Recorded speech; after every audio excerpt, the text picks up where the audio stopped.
Hi. So today's stream is being brought to you by the London Comic Jam. It's something we've been doing since 2015 here in town, and it's a lot of fun. So if you're in the London region, hey, please go down and check it out. And if you're not in the London region, go down and check out a comic jam that's local to you. And if there isn't one, put together an artist jam of your own, an artist or writer's jam.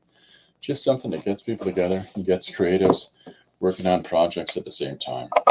You'd be amazed the benefit that you can get from that. So, yeah, give it a thought. Anyhow, let's get down to business. Getting down to business. Okay, so here's today's page. I've got a few things to show you today, but I thought we'd just get this out of the road. This is the page that I started on Friday. Drew the original on there, but the silly. This is how. What is it? How will I be getting about? And that's Travis B that gave me that suggestion. Thank you very much, Travis. This is how this guy gets about. Apparently, he drops out of the sky. So it's a thing. Marguerite says, "I'll be back." Oh, and Marguerite also says, "I have my old phone going too at Starbucks." There you go. That's pretty cool. Well, thanks for tuning in, Margaret. We really appreciate it. So the pages that I did this weekend, there's this one. There's Blimps, which is on the Patreon. And it's just another mixed media drawing thing with different inks and different pens, and a lot of just fun. Just thinking about inks. And then my typical Sunday drawings. So there we go. Okay. I doodle on Sundays. Anyhow, so here we go. There's our pages for this weekend, and we're going to switch over to the above camera. Hello, I'm the above camera. And hi. So let's get, as we say in the old country, crack-a-lackin'. And I want to show you some stuff. We went hog wild this weekend. We did a couple of fun things together, Lori and I, and that is we just enjoyed our time out and doing some things and going and just engaging in some stuff that we're interested in. And in the course of doing so, we managed to gather up a lot of stuff. Okay, so I'm going to turn this down. I have my lighting stuff getting set up here. Now, there we go. So it's boing, there. So we've got a bunch of things that we did this weekend, and we managed to just grab a bunch of things that we're interested in reading. And so here it comes. Here comes a big book haul, and also some art supplies. I found some great old magazines. Super cool stuff. Look at all these different planets. Actual breakdowns of the different geographic points on the planet of Mercury, which is kind of crazy. And, hey, Earth, I've heard of this place. So, yeah. Anyhow, so there's that.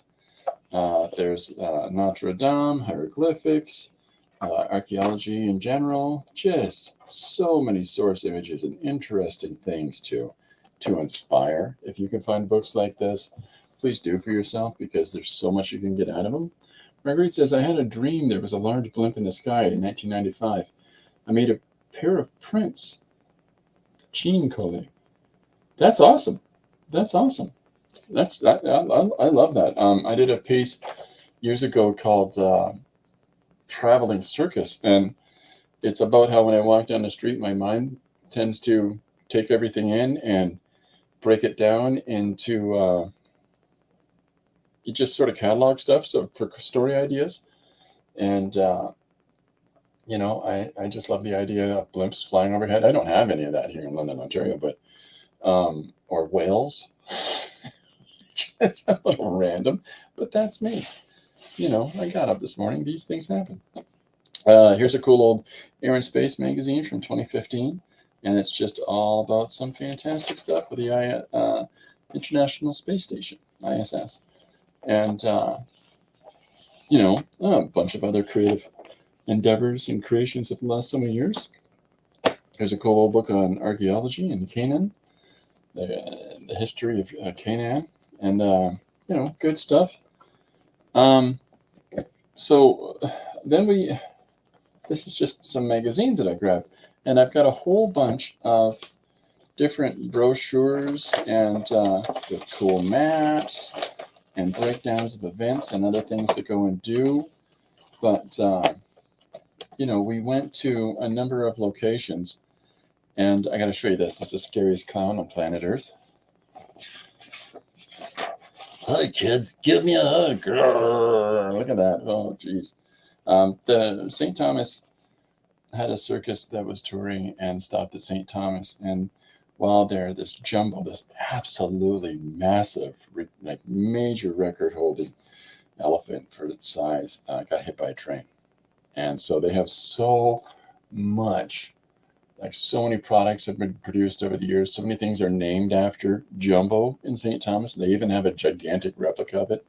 It's a weird thing, but at the same time, there's just some cool stuff around it with just imagery in general. Here's a picture of the elephant after it was hit. It's a weird thing to celebrate. But I mean, look at the height of that thing. Hello. So, in addition to that, and to some of these pieces of literature, we went to the museum in St. Thomas in Port Stanley. And they've got these architectural magazines from architecture firms in the St. Thomas about a lot of the houses and historic places that they designed and built, which is fantastic. Again, more source imagery and interesting stories. And there were a few of them. This one's got a cool cover. It's an actual blueprint plan, just the sources of inspiration and ideas. I think that's some of the cool forms that he put architecturally into these places. Just great stuff. Look at that one. This one just kills me. That's a great house. I like stuff like that. Also, celebrating, I found a catalog celebrating the paintings of Clark McDougall. Clark McDougall, regional painter, and it's just celebrating a lot of his works. Fantastic painter. Really enjoyed Clark McDougall's work growing up, and kind of nice to grab a hold of this. All this stuff is going in. We have a bookshelf that's just regional history and Canadian history, and you know where these are going. Just great stuff. A really distinct and unique style of art, and but real proficiency with paint. So then this one's interesting. This is a memorial magazine about people that have passed away and had their services at this memorial magazine. Now, I'm not going to open it and go through it because there's photos of people and their life stories. But what a neat idea. It's an interesting magazine, and I don't want to disrespect anybody that from the area. So this is a Port Stanley Villager. And again, this is just all about places and people in the Port Stanley area. And it's Port Stanley is a tourism town nearby that has a great big beach, the local big beach. And its entire industry is built around it. I have a couple of different things from the history of Port Stanley, from Mackey's, this really famous restaurant that invented orange pop for the region, Anyhow, here is a commemorative edition about the history of the psychiatric institution in St. Thomas. When I first saw this and I flipped through it and I saw these names, I'm like, good heavens, tell me this isn't the names of patients. It's the name of staff over the years. Anyhow, it's even got breakdowns of the property and the building plans and things like that. I love things like this. I don't know about you, but again, a lot of these old images and a lot of these old period pieces are really compelling to me, to sources of information and excitement. In addition to this, Lori has them upstairs right now because she's going to take them into to show her sisters when she stops to visit her mom tonight. And because her one sister lived across from this a ladies' college that was in St. Thomas, Alma College. And so I found a book on the centennial, the history of Alma College. It was torn down in '93, but this thing is the heyday right up to 1977. So it's got all these photos. The first graduating class was 6 ladies. Their courses were things like painting or singing or violin or piano. And then they get more and more sophisticated over time, but it was started in the 1880s. And so the initial conception of the place was a finishing preparatory school for ladies of society. So it's really interesting how it transitions from just being a school that is with the entire campus catering to female students, which is a nice thing for comfort for some people. But they had the whole spectrum of courses that they could be offered there. So, but in the beginning, so it's interesting to see. I got a couple of books on that, a couple of books on Alma College that Lori's got. And I got a great, and this is even more pamphlets and brochures that are in here for different local museums and clay works and things like that. Not as exciting, but and then I got a fantastic book on poetry by local poet Tom Cull, and big fan of Tom's stuff. Known Tom for a few years now. It's funny, he knows my wife and I are completely separate in different ways. Anyways, Kill Your Starlings is the name of the book, and just a great book of poetry. I'm not going to disservice Tom by reading poorly any of his poems, but I think I'm going to try to get him to come and join on the stream here one day, and we can talk about writing, and we can talk about process. But fantastic poet, and really excited. I've been through this already. Really great work. So then I went to. So after we did this heritage celebration, which was tons of museums and historical groups and things like that for the region, we went to the library bookstore. And what I don't have, again, another book that I don't have to show you. So we've been to the Elgin Museum for St. Thomas and Port Stanley, and I went to their bookstore and got a bunch of stuff.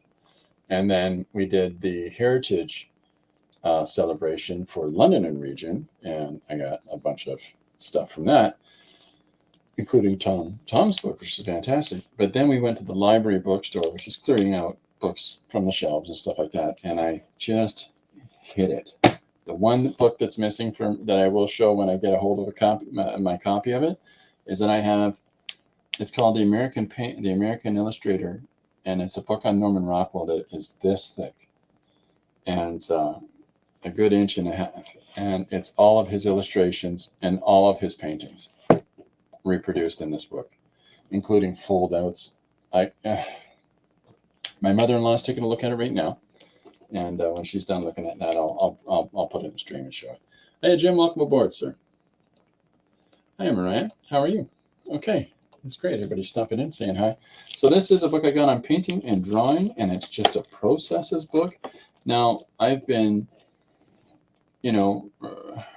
writing, drawing, illustrating, painting for 30 years. And despite that, we are always in a constant state of growth. And if we're not, we should be, because there's always new things that you can learn, and there's always new applications and new visual elements. Look at this.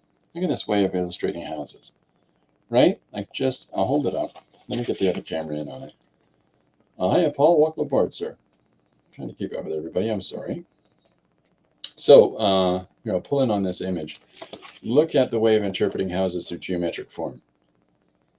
Come on. That's fantastic. It looks like a stained glass. That's fantastic.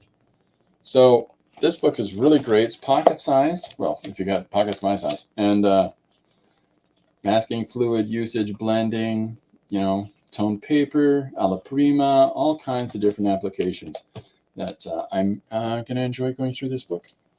There's lots of things that I'm going to learn out of it.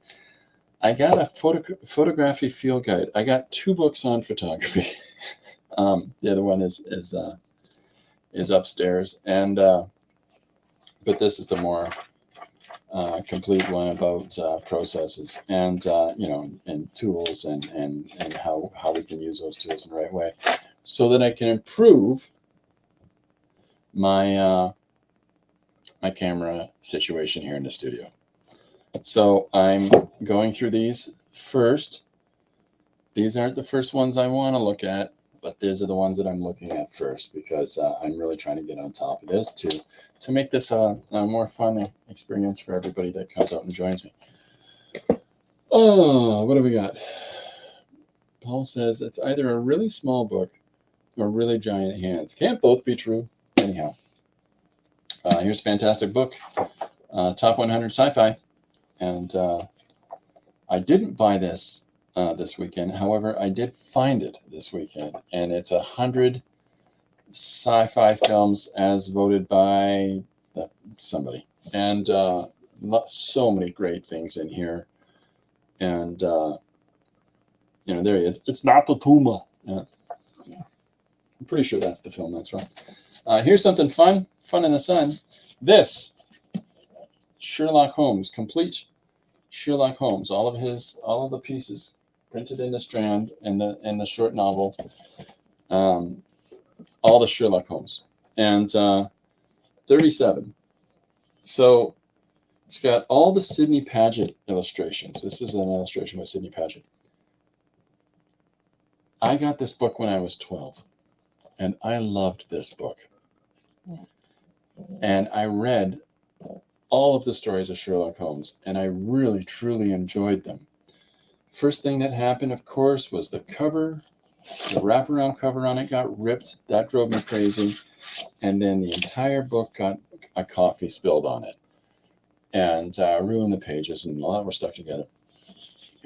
Horrible. But I found the actual printing, the actual copy with the sleeve on it at this book sale.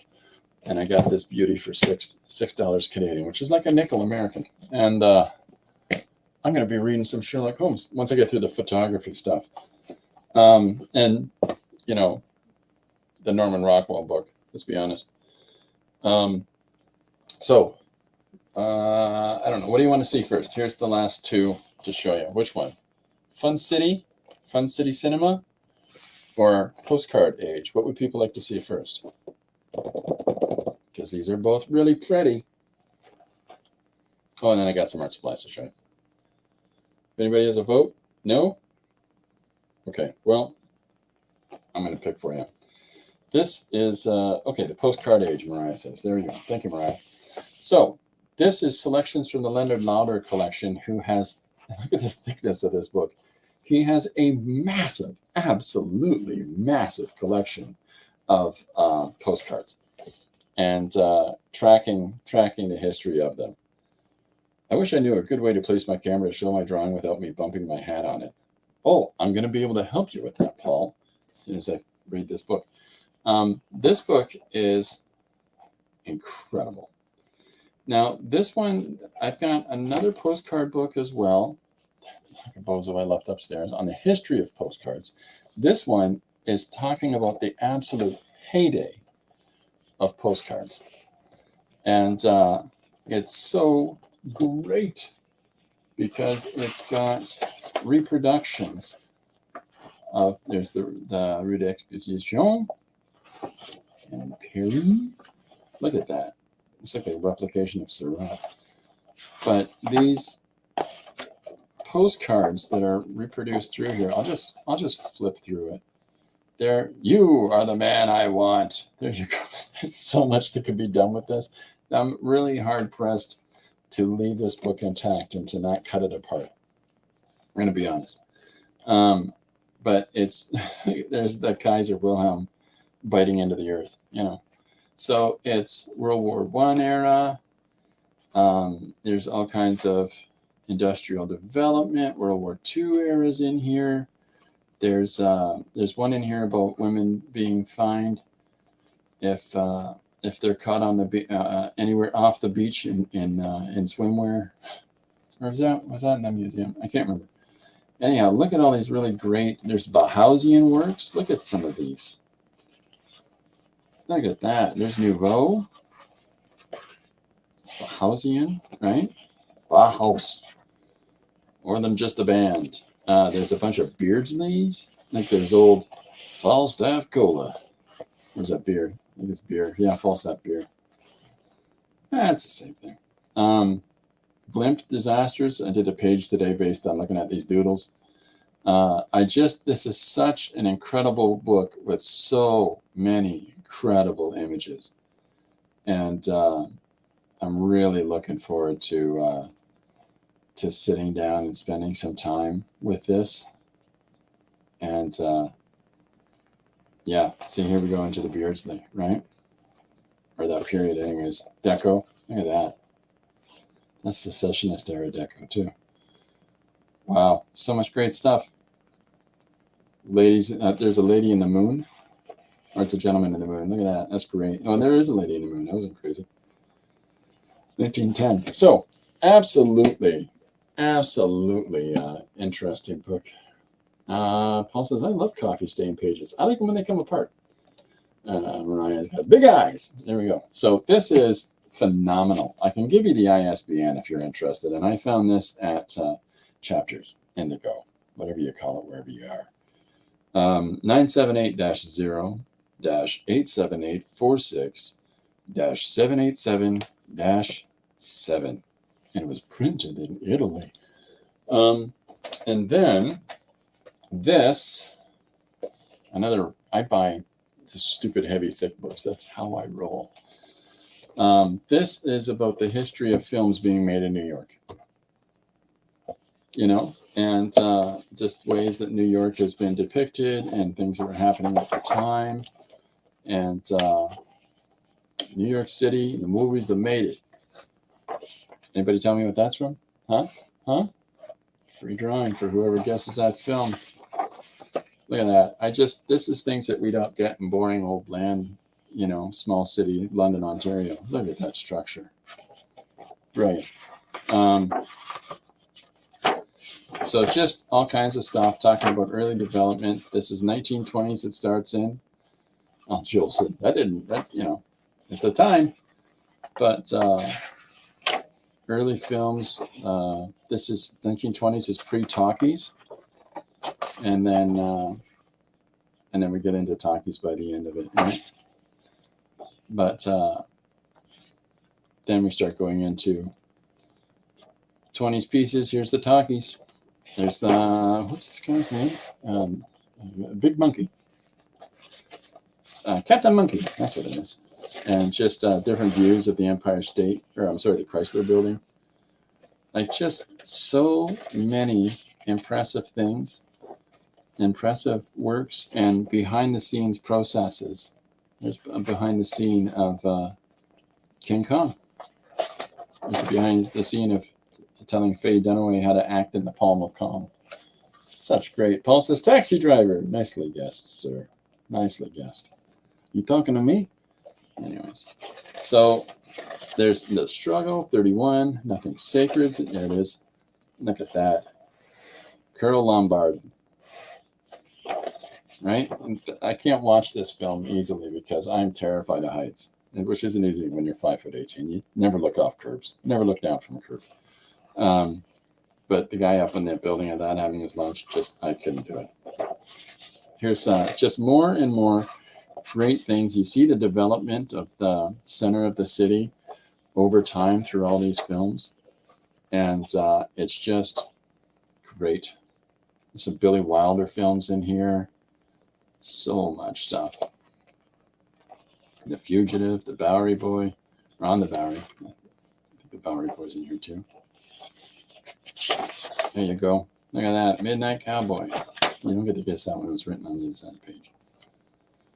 So yeah. So tons and tons and tons and tons of inspiration and images and ideas and process pieces, behind the scenes stuff, big eyes. Just actually try to find. Hey, you'd like pie? Do you like pie? I think that's the line. I think that's the line in the film. You gonna serve me some pie? Yeah. There's Ed Koch, Jim Carrey. Yeah, so the French Connection's so good. So good. Oh, there it is there. Yeah, Popeye. Oh, Popeye Boyle, not a nice guy. Anyways, Dog Day Afternoon, so many films. The Warriors is in here, in case you were worried. 3 Days of the Condor's in here. So much good stuff. Anyhow, Do the Right Thing, Bad Lieutenant, all these contemporary films as well. There's got to be some Nicolas Cage in there shouting his head off like a crazy person. A geniusly fun book, and I'm really excited about spending some time with this one. Mariah says, cool book. My favorite New York City films. The movie was Rumble in the Bronx, filmed in Toronto. Yes, indeed it was. Yes, indeed it was. A lot of films that, there's two things that they do because of the cost of filmmaking. This happens a lot, where you have things that are set in big cities, America, but they're actually filmed in Vancouver or in Toronto, and you get coverage shots or scene shots, helicopter shots, and everything else is done in Toronto or Vancouver. It happens a lot and a lot more now that we've really developed up a movie industry here, right? Even London has been developing a movie industry. Anyhow, yeah, these are all great fun, great books and interesting things, and really looking forward to it, to having time to go through them. But again, I highly recommend you if you see things like this, pick it up for yourself. Little pocket how-to art books. I promise you, there's something in there that you'll learn. And then again, I'm doing my best to learn about lighting and everything with the camera book. So Paul says, Chris, did you see the Christopher Walken Super Bowl commercial? No. No, I don't watch the Super Bowl.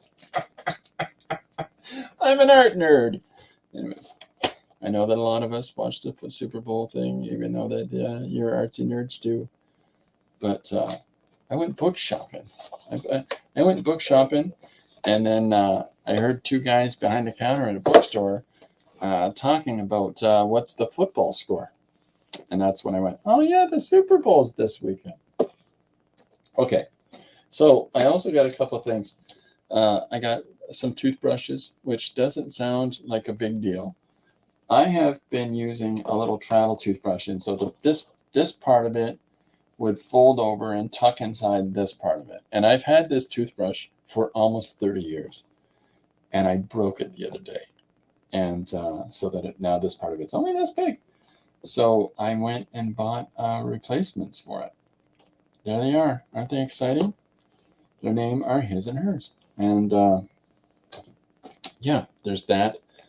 And married to a creative. I blinked, and whether in a library or bookstore, you got a stack of books picked out before I've even found one. That's Lori, everybody. It's so true. Oh, it's so true. So yeah, so Lori, I picked up these toothbrushes, and get some toothbrushes, and my wife looks at me, okay, clarify what you're using the toothbrush for. Ink, spattering ink, and my illustrations. That's it. Michigan started to develop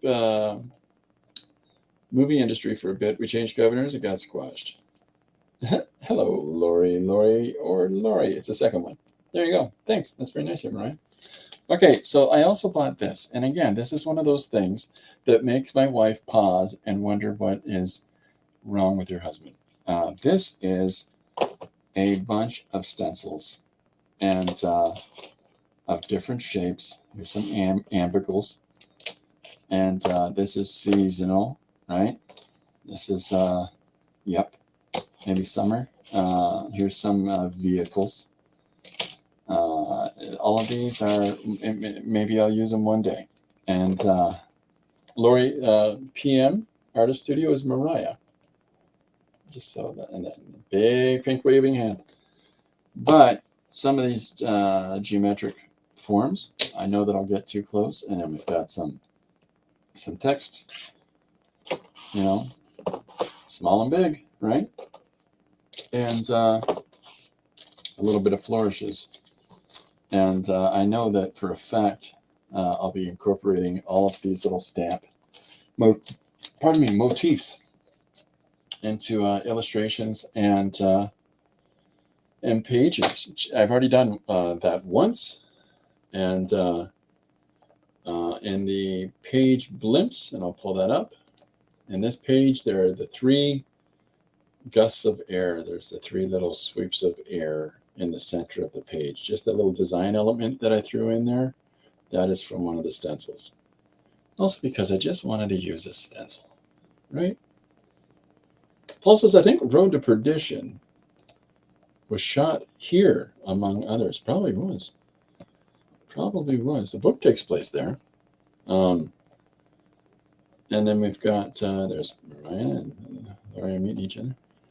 But didn't want people to think you brushed your teeth with the same toothbrush for 30 years.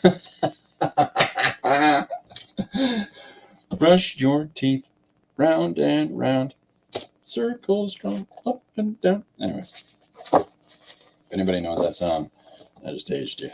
So I've got I got some replacement mark making tools and a little bit of restocking of materials and, you know, exciting stuff like that. And I got some more of those gold fiber pencil crayons recently. And then Paul says I got to go back to the mine. Thanks for coming and hanging out, Paul. Really great to have you here. Paul Pate, really good guy. If you get a chance, I asked this and I'm going to ask it again. If you see people in the chat, the majority of people that would come out and we spend time here together are also creatives, and in one way or another. And if you get a chance, go check out what they do. There's so many great talented people, that talented minds. So yeah, if you get a chance, check out Paul's work and Mariah's work and Jim's work and who else we got? I'm trying to remember. Marguerite's here, and is Linda here? That is usually in. Well, I hope I got everybody, and if I didn't, I apologize. But last week, the other thing I bought. Here's a funny story. I haven't got a new Bible as an adult, and so I got one on Saturday, and then went in on Sunday, and they were giving away free ones at the church. That's how timing works for me. Also, you know, our names were up on the video cameras for something there too, and of course we were late and missed it. That's my timing this weekend. All right, so this is just a bunch of paper and lined borders and breakdowns for pages. Here is some of the faux tie-dye water, whatever we want to call these pages, that has these really great washed out patterns on them. I got all these cardstocks. I got some lined paper we can incorporate and stuff. You do with your friends. And then here is all of the modified surfaces that I did last week to work on. And there's jelly plating in here. There's some slap and drag in here. There's pieces of tissue and other paper and tape modified onto the surface. There's you know, just random applications on these pages, and these are all starting bases for me to do some stuff on. I guess some of these are upside down. I think you're upside down. I don't know why I think that's upside down. I don't know why, but it is. So just fun surfaces to work on. If anybody sees something that says, Chris, work on that today, I will endeavor to do so.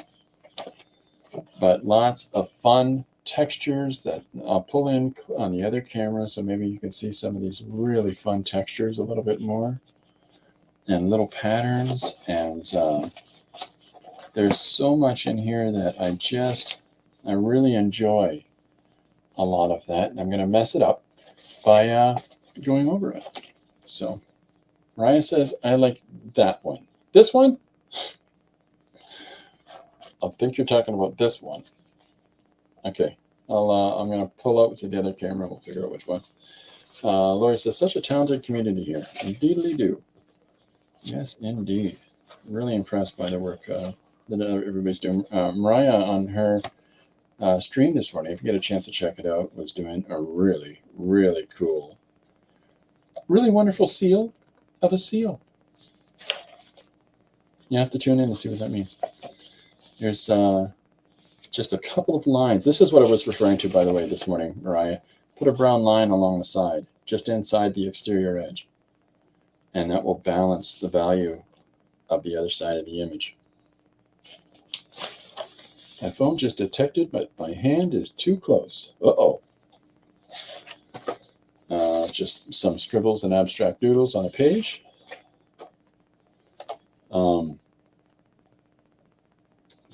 just making sure I'm caught up with everything, everybody. Mariah says, thank you. I don't know what to do. Again, here's just some more interesting, this is tissue papers with matte medium, with white gesso. There's masking tape in here. And yeah, I think it's probably going to be better this way. I don't know why. But here's all these prepared surfaces to work on. And then there's one that I don't know, started it and didn't know what to do with it. So, you know, she's wearing turquoise with white polka dots. My sister had that dress. Nice. There's not the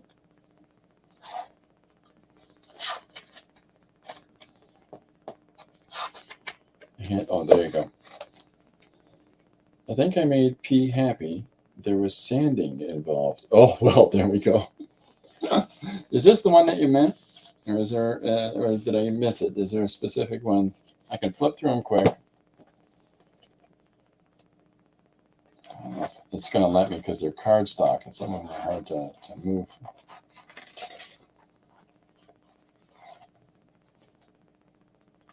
The fish one's fun.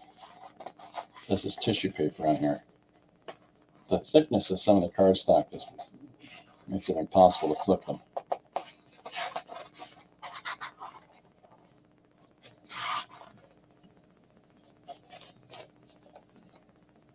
That is the one. Okay, this is all right. We'll work on this one.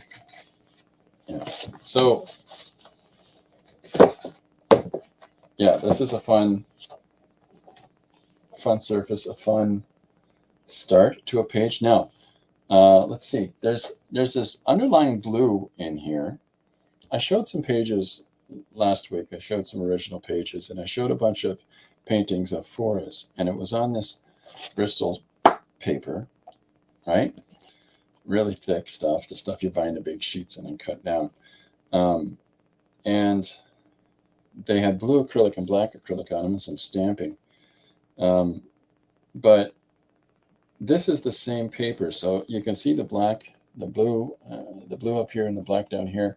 This combination of values in here. So I think maybe I got a leadless blue pencil here.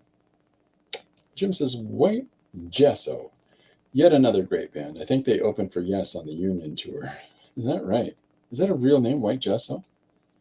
By the way, that Yes Union tour was an amazing. Anyways, I like Yes. Yes, great band. Today I'm listening to the Idols. Just hung up on this band lately. I don't know what it is, but you know, you find something that you enjoy and you just sort of stick with it.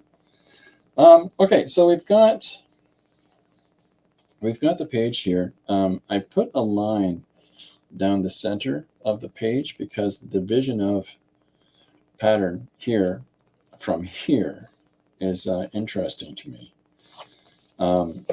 This is an unsuccessful jelly plating right here on this side, and this is some jelly plating application with paper towel, with a paper towel that has an ornate pattern on it. So I divided these two quadrants up. I'm sorry, these two halves up with clearly the intention, because I just blurted out of my head about dividing this in this before, but just because of that, just because of the different line, you know, the line that divides the different types of shapes and patterns. This is masking tape up here, for those that are wondering. So I think what I'll do is I'll just get into it. I'm going to use this. Now, there's a part of me that has been spending more time lately in drawing more classic images. And in doing so, and when I mean classic images, I'm a big fan of Caravaggio and Michelangelo and Rembrandt van Rijn and all of these just powerful artists in portrait and powerful artists in compositions that tell a full tale in an image, right? So I've got a sketchbook where I'm specifically just drawing that sort of faces, that kind of a thing. So I think I want to do a little bit more of that classic approach and stuff. Now I'm using the blue up here to balance out the blue that's down there, right? That's the intention. Let me get my big goofy head out of the way so that if I'm moving around on the thing, you can still see what I'm doing. All right. Nobody needs to see me. So I think that what I'm going to do is that I'm going to start drawing in. Oh, I got to figure out a suggestion. I'm just ready to start drawing, and I haven't picked a suggestion for today. Marguerite suggested yesterday whirling dervishes. There we go. That's what we're doing today. Marguerite's suggestion of whirling dervishes. Whether that was in context to yesterday's page, I'm not sure, but I like it. It's fun. I have it written down on a thing, so we're doing it.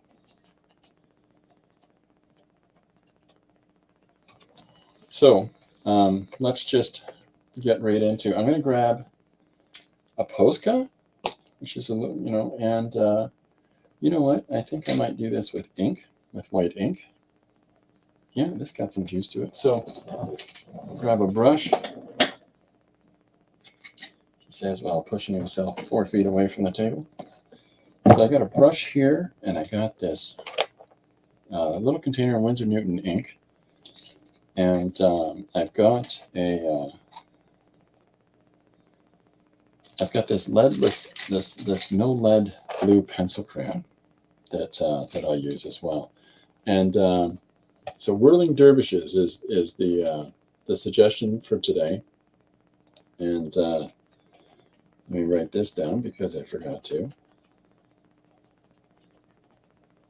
Oops. Typing is hard.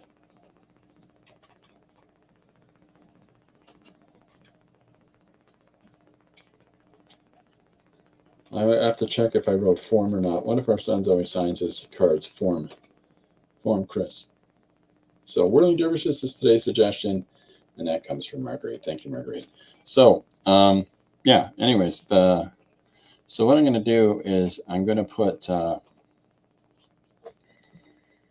going to draw a bunch of whirling dervishes, a bunch of people spinning about, and carrying on. But what I thought I'd start with is. Right off the hop, I want to have a woman doing that whole. Yeah, hold on, I'll show you in camera because you know, I have no sense of shame. I want to have the first panel be this lady going, "What?" You know, like she's spinning around, and then from that point forward, I'm just going to get more and more physical in the panels of people whipping about and spinning. You know. But we'll start here. I'll pull in on a closer camera. I'm sorry about that. So here's where I'm starting. I've got this eye put down, and we'll just get cracking. We'll just get moving on developing this character. Now I'm coming in with this pencil and just roughing out some of the darker values, but in just 2 shakes of a lamb's tail, I'm going to bring the white ink in here and start adding that contrasting value. So the reason that I like drawing on jelly plated paper and ink dragged paper and brayered off paper is that I like what it does complicating that surface, so that when I need to work with this, it makes me really think about the composition, really think about the marks that I'm putting down and what it is that I'm trying to convey in the page and in the panel. And if there's information underneath that interferes with things, well, we can white that out. We can take away as much as we put down, right? So why not try that?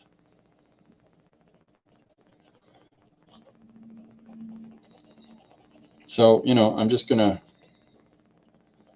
using the shape of this pencil because it's no lead, which means you can get a good wide mark out of it. But before I go too far with that, let me just show you what I was referring to here with the ink. So this is me coming in now to add back in a nice contrast too. And I like the different shape language too. I like that when you're working with the pencil, it has that granular effect, and then you go into application with the brush and it has that softed edge, or that clear sharp edge, depending on how you utilize your brushes, your application. So this is just adding a little more in and pulling out the face a little bit more. Old time trance dance. There we go. There we go. We can do some of that.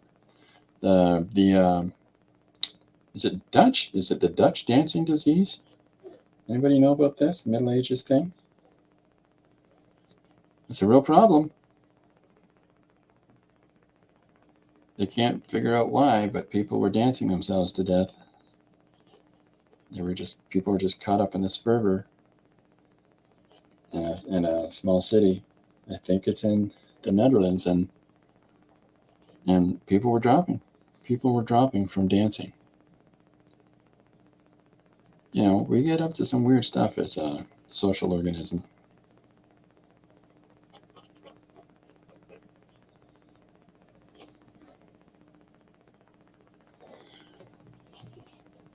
So this is I like working like this. This is the sort of preferred way I'll come at a lot of pieces, is that I'll put marks down, I'll take marks away. I'm trying to get a good look of stress on her face as she's spinning around. And I just thought I won't make you wait as I go through the whole thing of penciling it. I'll just do it along as we go. Just making sure I'm not missing any comments.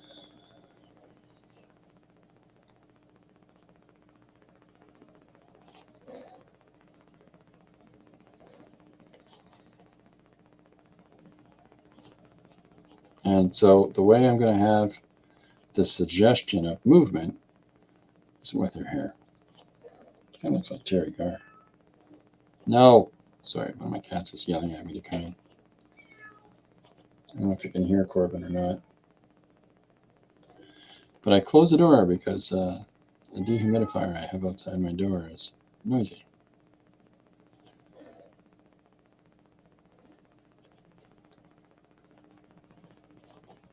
So he's mad now.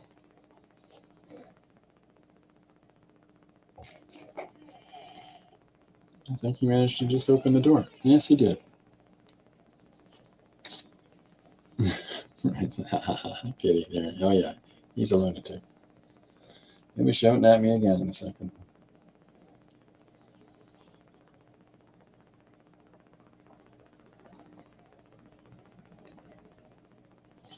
So depending on the opacity of the paint, and so you'll see I'll go over a couple places.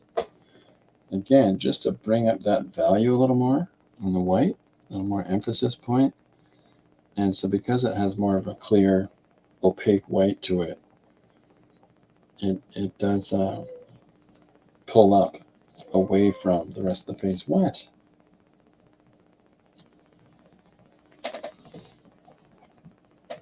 All right.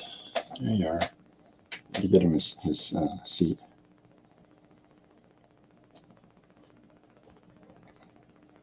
That's not to say that Corbin will not be trying to jump in and help me with this. Yeah, that's such a name.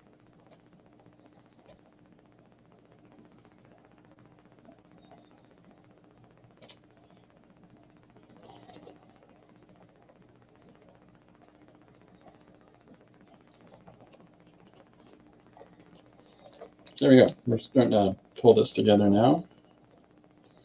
And so my application is very light pressure. And until I come in and I push those deep values, I'll push them after I've defined the softer values. Go ahead.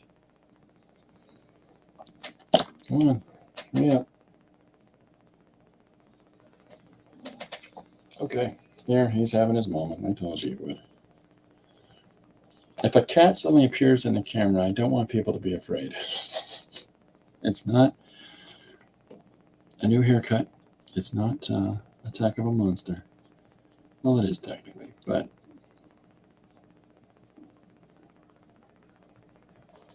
I'll show you something. This is ridiculous, but this is, you see this furry shape? This is how I have to work in my studio most of the time, with this. So these are the joys of, no, don't climb over the whole damn desk. This is the joys of having a Corbin. Leave that alone. Okay, I'm going to turn that off. You don't need to see me. You can hear him purring though. So some of this information that's in here, I'm going to leave in. I'm going to leave some of these strange marks from the undersurface, but ideally I'm going to de-emphasize those by the marks that I'm putting down over top. And so as I'm developing her expression and her face here, and filling in those lights and darks, between the two, it should push back this texture. Leave that alone.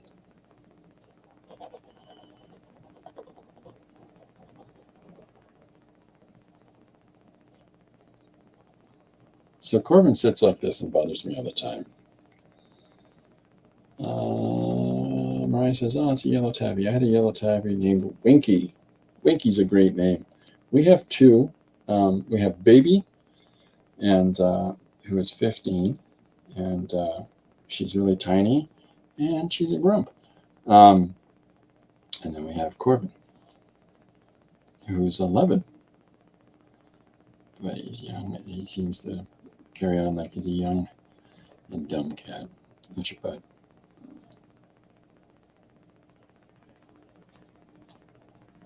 So some of that blue pencil crayon gets picked up with the ink, and it just works nice for blending, right?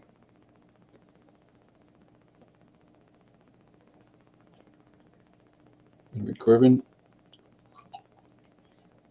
this is good. I don't say this out loud to give him any ideas, but that's brilliant. Hey, leave that alone.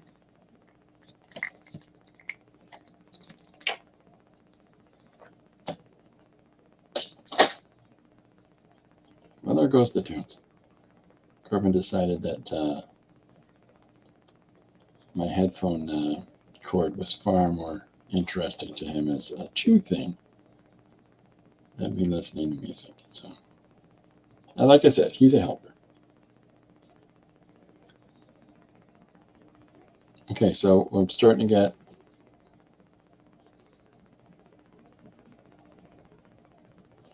you can see more definition in the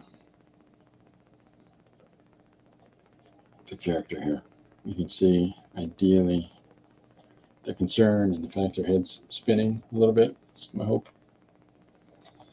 I'll hold that. There we go.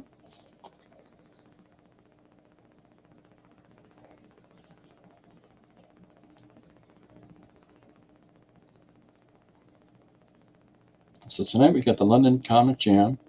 I mentioned it at the start of the stream today. If you have the availability where you are to get together with other creators, and I know that we do a lot of this with our online community, but if you have the ability to meet with a number of other artists and just engage with them for a few minutes, it's a really, really exciting way, really compelling way to sort of pick up new ideas and to just shake it up, doodling with each other and seeing the way that other people approach their mark making in person. And it's a good way to get out of your studio and be social, so you don't become a reclusive lunatic in his studio in a basement with his cat who sits in his lap while he's working. Nobody needs those people. Isn't that right, Corbin? So I'm just going to get just start to define a little more shape in here now, just to start the sweep of this turning around in the environment, turning around in the image. And I'm going to, despite the fact that I've separated these two sides of the paper, I'm going to cross over those with composition, with the illustration elements. In this case, I am. What are you doing? Sit down. Leave that alone. Hey, stop. There he goes. He just walked across my my desk. All right, get down, dummy. All right.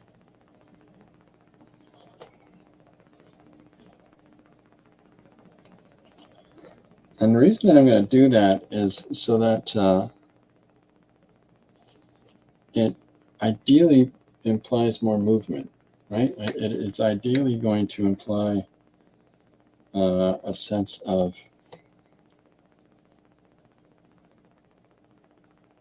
by using the shape language of the hair here, and I'm going to put her shoulder raised up like so. But with those two parts of it, it should make it seem as though she's spinning. Ideally, that's what we're going for. All right.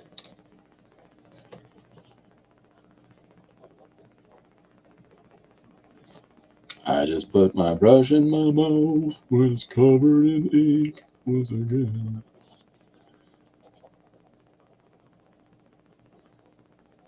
I think I'm part ink and acrylic paint, watercolor at this point from how many times I've put the wrong end of the brush in the upper. There was a girl at art school who had two ferrets. One scratched the other's eyes out. I told her she could call it Blinky. She didn't appreciate the suggestion. Just call it Blinky. That's not bad. I don't even want to know why Mariah named her cat Winky. Probably because it was always telling bad jokes and then going, hey, huh, right, hey.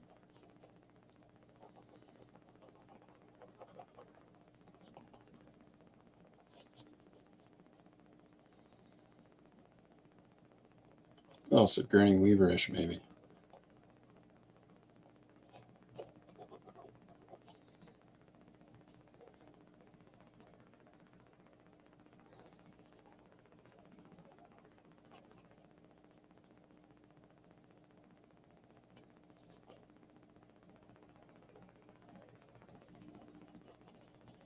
There's an exciting thing at the local Chapters bookstore in the north end of the city where we live, that they have a print that is 4 feet by 8 feet of Kurt Vonnegut in his studio typing. And as long as I have that up there, I will always shop at that place. Too cool. Okay, so hopefully people are seeing that coming through. One of the house elves from Harry Potter, the really whiny one. It's very whiny and needy. Oh, that's where the name came from. That's a great story. The kids wanted to get another cat because Baby is not a fan of being picked up and hugged and pet and looked at and being in the same room as. And so the kids wanted a cat where they could engage with said cat. And so we ended up at a pet store, and I told the kids that we can only adopt this cat if I can name it Bruce Willis. And I'm only a Bruce Willis fan. There's not a high likelihood of me naming a cat Bruce Willis, let's put it that way. And so a cat. Yeah, that's true. Right? It's absolutely true. Except for Corbin's pretty much the exact opposite. He's highly needy and highly, he's always around me and he's always in the studio. He thinks we have a routine in the studio in the mornings. It's crazy. Anyhow, I told the kids we could only adopt this cat if I can name it Bruce Willis. And the day before, I had watched the Fifth Element movie with the kids. And so my one son, Sean, came over and said, we're getting this cat. And I said, why? I don't want to name a cat Bruce Willis. But he goes, its name is already Corbin. The character that Bruce Willis plays in Fifth Element is named Corbin Dallas. So technically, the kids got me on a technicality. It wasn't a hard thing to do. I'm pretty dependable with the kids, let's be honest. But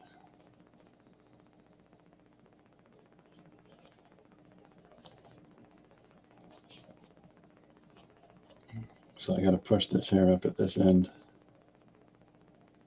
But ideally, this wave of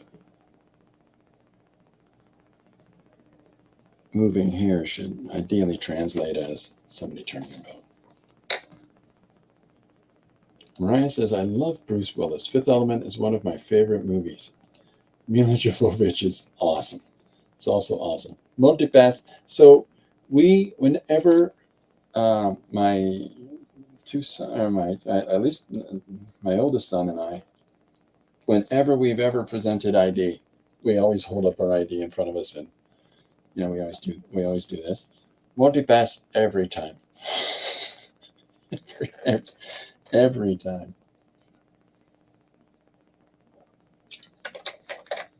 I'm the universal being. I'll take care of you. It's a good movie. There's a little appearance of Luke Perry in that movie from the 90210 show. I don't know if that guy still is an actor or not. He was very popular in the 1990s. It was some beefcake.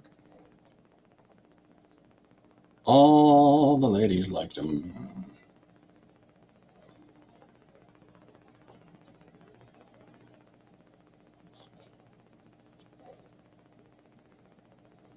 Bruce Willis' favorite movie in my book, it's Hudson Hawk. That's such a great movie. That's pretty much a film absolutely made for Bruce Willis.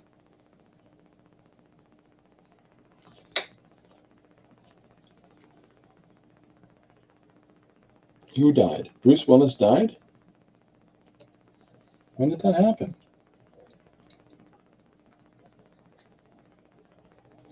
I know that his health was failing, but I didn't know he died.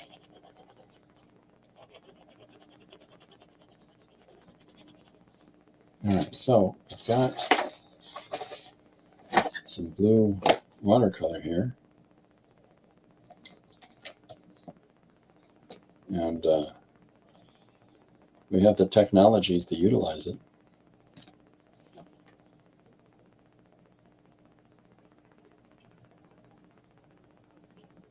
It's sad. Sad news.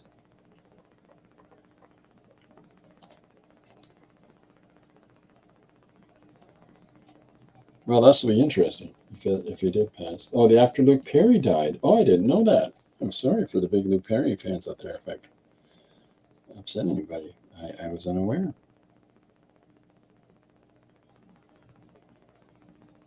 That explains a lot. Yeah, he's a pretty good actor. He clearly had that James Dean aesthetic.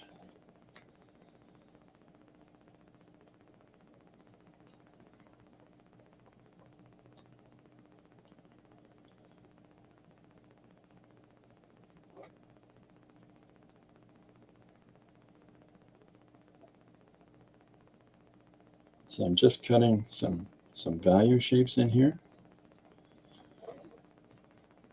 And yeah, just sticking that back down there. There we go.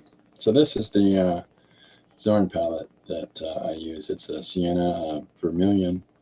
There's a yellow ochre there and a Prussian blue.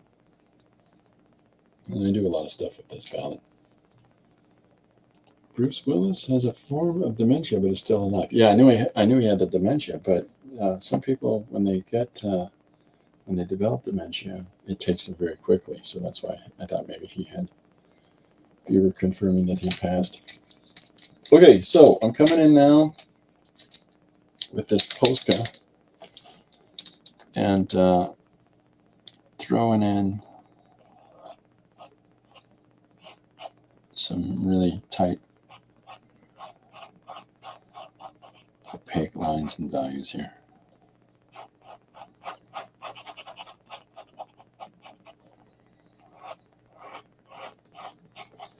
Is that? Sorry, I went off the frame. I apologize. See, that's exactly what I was trying not to do. It's because you're in the way. All right.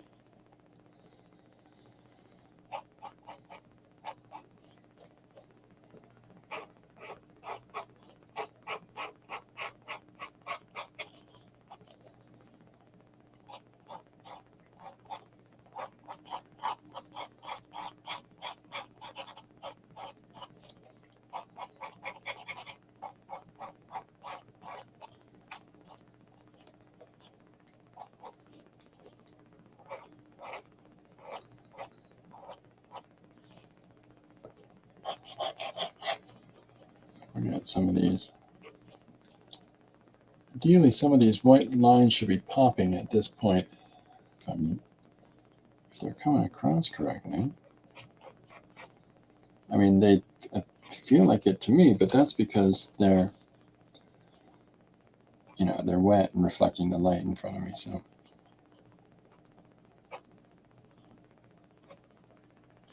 something I like to do is just put a dot. I like to do that because so much can be implied by that single little dot. Like we can fill in the rest of it with our eyes, but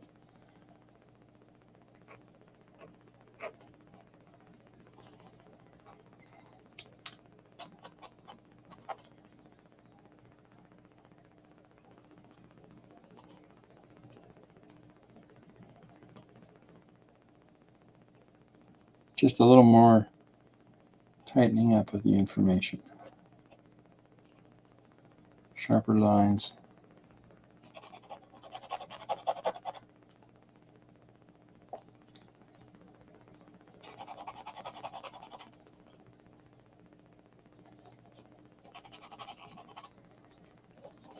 Here we go, hold that up. Where's the camera? There it is. So there, she's coming together.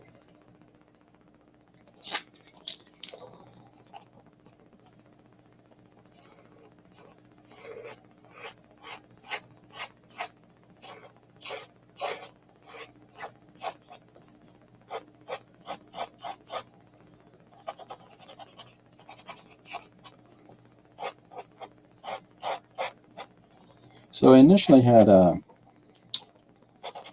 image, I don't know, Singing Detective or something like that. It was from that I put together the structure with, but the tablet that I use times out after a few minutes of inactivity, and I use that as a way to remove the source image from me, so that it forces me to have to just be creative and find the marks, to find the direction that I'm taking in the portrait without just trying to reproduce the picture.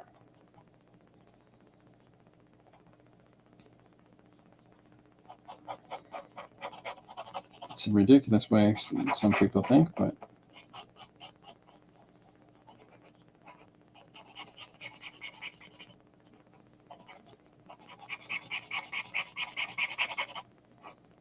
now hopefully by making this shoulder just white, we'll give a sense of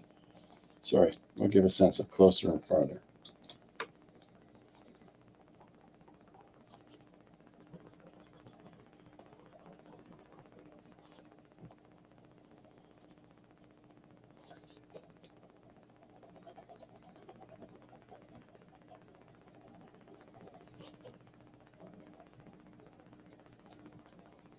And now I'm coming in with some emphasis lines in the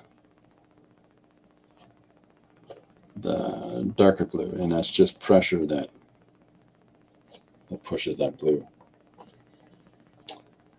Marguerite says, my oldest sister has dementia. I'm sorry to hear that, Marguerite. I hope she's going to be okay, okay, and have some moments where she's able to make some connections there.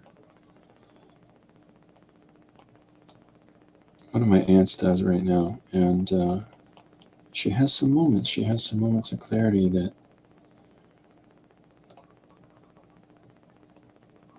it's hard. It's really hard.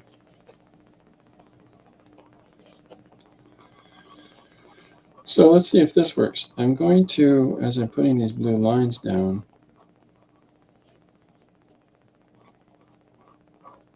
I'm going to not apply them as a solid, but I'm just going to do the occasional mark moving around. Now I've got this watercolor down in the same area, so that I don't need to overemphasize the filling in of the blue. I think that optimally this here should actually push out farther.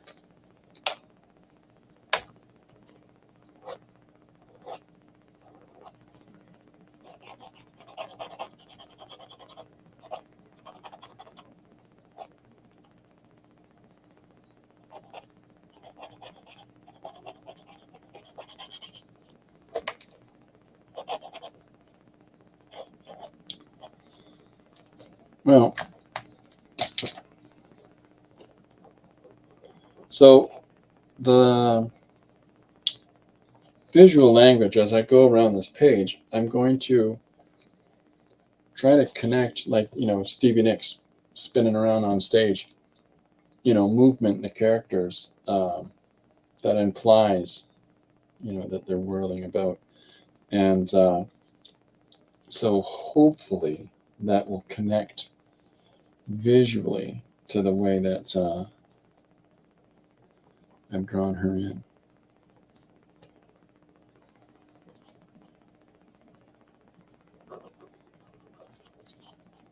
Hopefully. I crossed my fingers, but it's really hard to draw that way. So like I said, some of that crazy information that was in there is sort of gone. It's been worked into the surface. So yeah, it's in its application, it's just trying to emulate the movement that I'm trying to, in this case, the whirling about.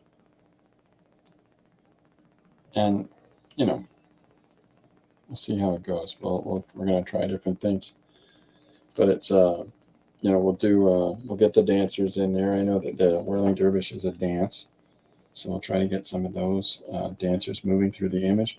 But I think that what I'll do is I'll have them moving across the center, and let's see. I'll try this white. See if I can put them in the white pencil, because the blue will bleed into the ink. No, that's not going to work either. See, have I got a blue pen? Do I have a blue pen?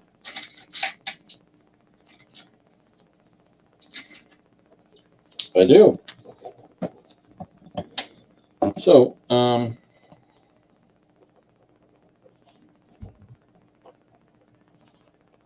push some little emphasis points in here too.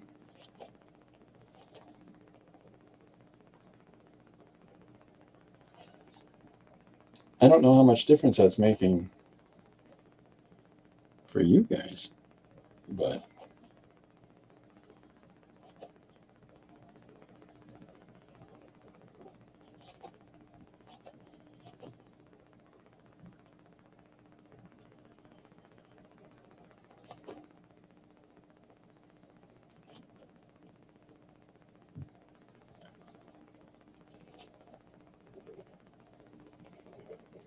I didn't feel like I was getting enough heavy contrast in certain points, certain emphasis areas. So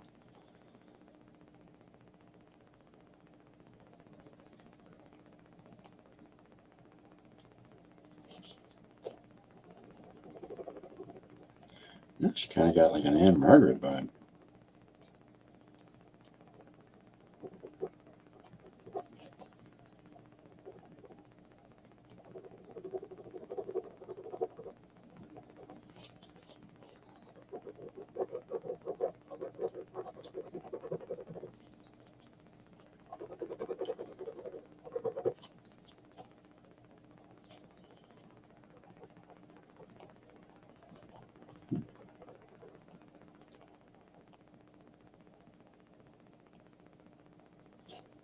Just putting in some more marks in this same area. Hopefully they're going to work to suggest movement. And I like what's happening here with the texture from the paper towel. So I like having crossed over this line and found some of that. Now we can be really cheeky and mirror it. And what I mean by mirroring it is I'm going to do the same thing on this side, but with so this, whereas this is white circles, white shapes on that side, on this side I'm going to do dark ones, the dark blue. I'm not really replicating that pattern, just by putting the dots in there it should make an interesting balance between the two sides.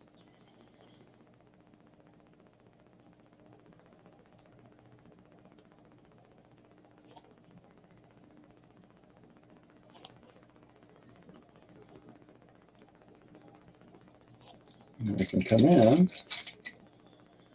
whereas there's a slight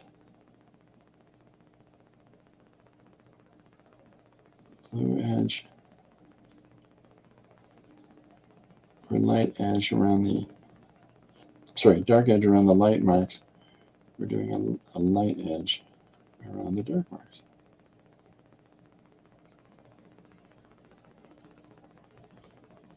As we can.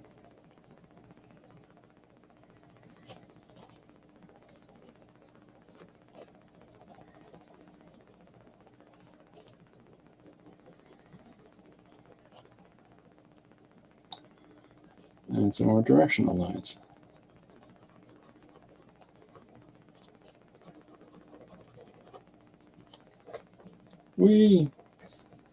Yeah. So,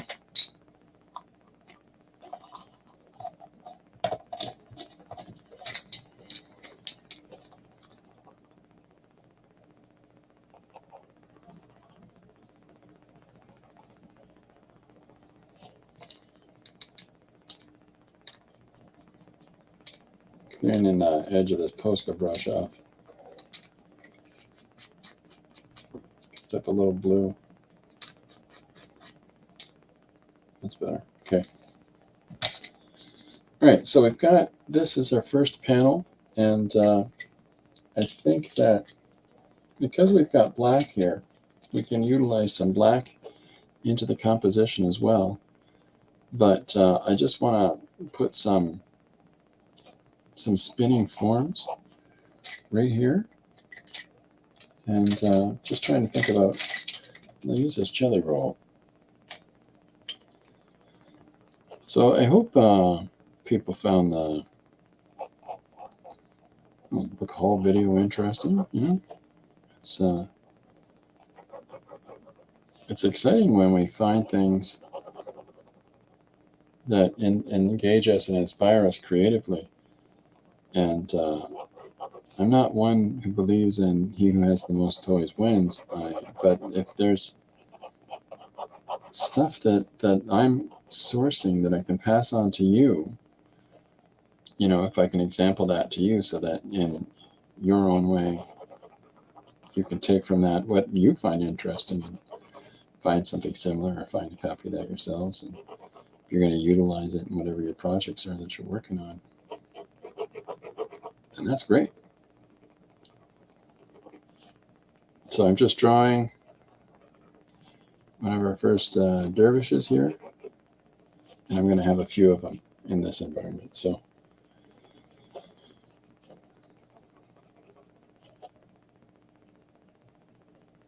I'm going to come in with that black in a second, black pen, and start to add something to this. Give a little bit of shape. Pull it off of the background.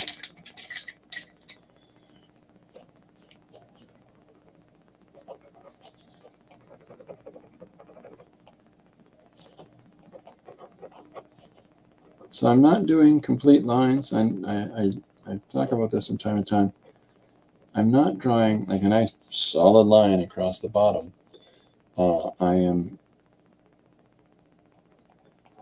I've got parts of that line in, and so that it feels less cartoony, less artificial. And your eye is going to fill in the difference, because that's what the human eye does.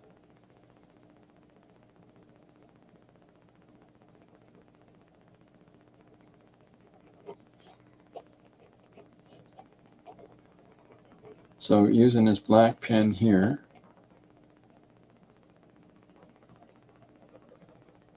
just separates this, and at the same time, it's still united because of the black that we have throughout the base surface area anyways. And then there's so much of that black that's still remaining in and around the portrait. I mean, we can do some fun things like emphasizing points with this black line. But again, I wouldn't, do a full contour line around, because you don't really need to. I mean, just these couple of lines pulls this entire image up and off and pushes that background back, makes it that value recede.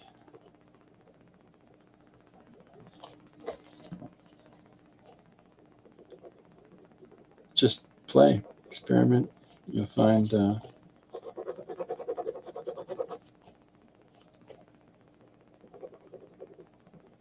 interesting shapes and marks that you can put down. And really, without having to put clear defining lines in this whole area, optimally, people's eyes should fill in the difference, right? That's right, Chris.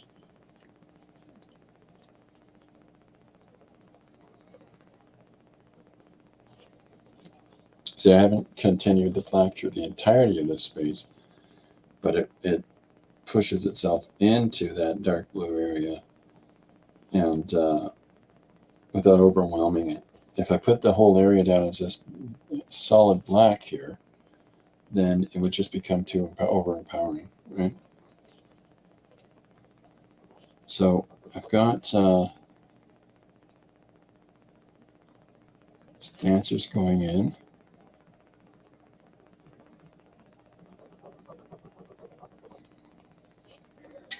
And so with that, let's see if this works. This is a Sharpie, an oil-based Sharpie, no less. It's great for coverage, though.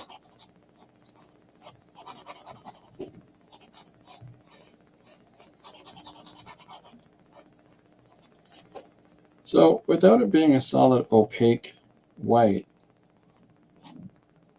I mean, there's enough of the white there, but without it just being a solid block color, pull it up closer so you can see all the other value coming through. I find that it gives it a little more life. It's just the way I do it, and you'll find whatever specific application of marks works for you. But if you have jelly plated paper or brayered off paper from trying jelly plating, or if you've just got some acrylic and Marguerite says, hello. If you've just got some acrylic, try putting some down on paper and, monkeying with the surface of it, whether through stencils or pressing paper towel down on it. There's a few different ways that you can just make a little bit more of an interesting surface for you to work on. And at the same time, it's already added some elements to your surface that you're putting your image on that can lead you in happy directions. It could be some interesting ways to take your image, and at the same time, if you find that they're interfering, you can just take them out. Just take them out. Whether it's whiting it out or just illustrating over top of it, it gives you options. It gives you some options as opposed to being a flat value for you to work an image on, right? That's right, Chris. So I've got our first dervish going in.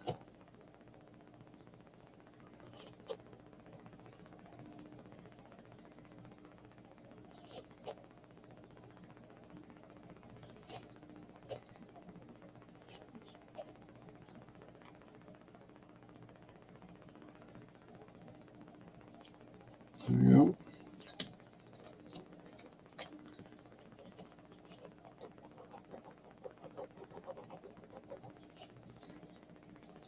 Where are we at? Let's see. So what I'm going to end up doing in this image as it moves over is that I'll have, some other dervishes in and around our principal character. in the foreground, I got the young lady here, and then a dancer in the foreground there, and I'm going to sneak a dervish in behind him over here, and I'm going to sneak another one in over beside him. I'm going to make a number of them spinning in a circle. And then, of course, finding other examples of the spinning motif of movement.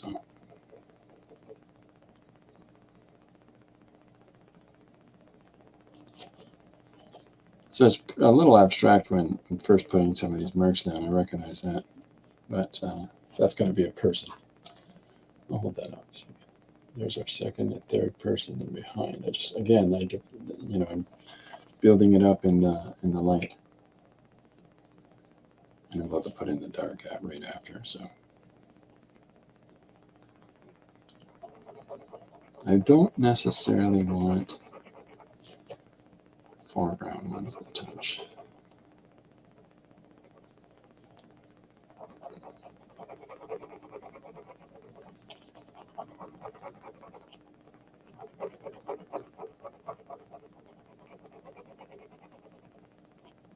So there's our next one coming in here. Go back over here. I'm going to go in with the blue right now.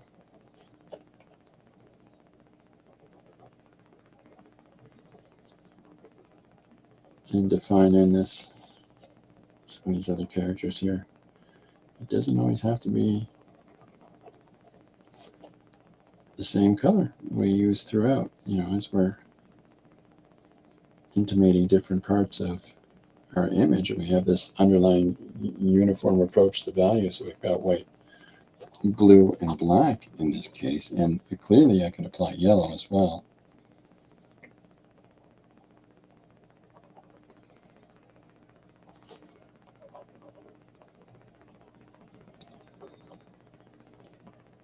And then there's the next one coming in.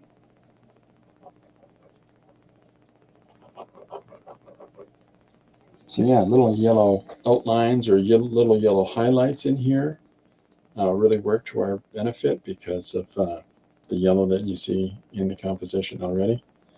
And it just sort of ties that through. If I want to be a cheeky monkey, I could put a yellow halo around the top of her head. But we're trying to get the idea of this movement, not flattening movement. So we'll see. But no more definition to do in this one.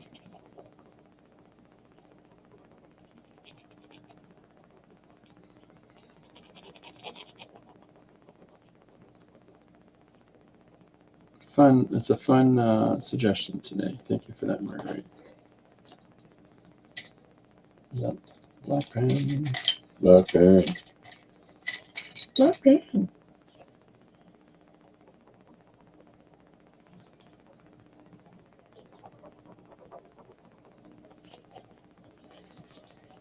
Just simple shapes.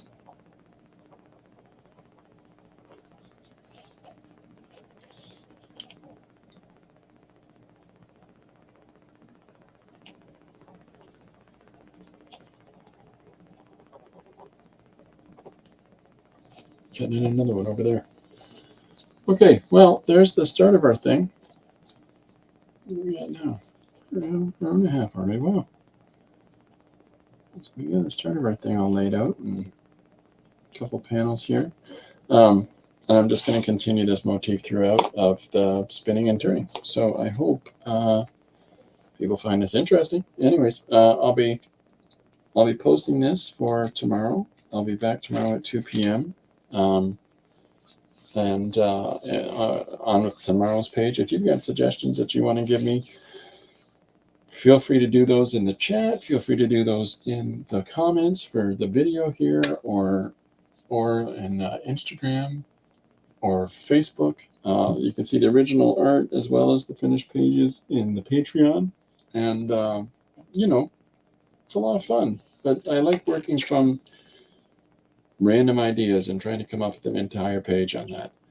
And, it's a lot of fun for me. It's a lot of challenge because it forces me to have to think differently about subject matter. It forces me to have to think differently about narrative and page layout and stuff like that. And so taking on any applied suggestion, today is Whirling Dervish. It's not what we're starting with, it's what we do with it, right? It's not what there's different ways that we can approach things, and the more and more that we try those things out, the more and more it's going to develop into something larger. But it's sometimes you got to just get out there and take a step to start the walk, right? So that's why I enjoy the interaction and the suggestions and things like that. So thank you everybody that sends those in, and thank you everybody for the thumbs up and the subscriptions. I don't know where I'm at this point. I'm really close to 300, if not quite there yet. But I really appreciate everybody that's joined in this last year. It's I started last January with 26 people, and we're almost 300 now, and I can't get over that, and I appreciate that very much, and I hope that people are finding this interesting and enjoying it. So again, please feel free to fully take part. And if you're interested in being a guest on the stream, let me know. We've got a few people scheduled in right now, so I try to take at least one day during the week and talk about process and talk about creativity and people's journeys. It's really fun to me. I really enjoy that, and hopefully that helps people out. So, but that's it for me today. I'm going to take off. I'll be back tomorrow at 2 p.m. EST. Marguerite says, bye bye. Nice. And thank you everybody for coming out. I will see you tomorrow. Bye for now.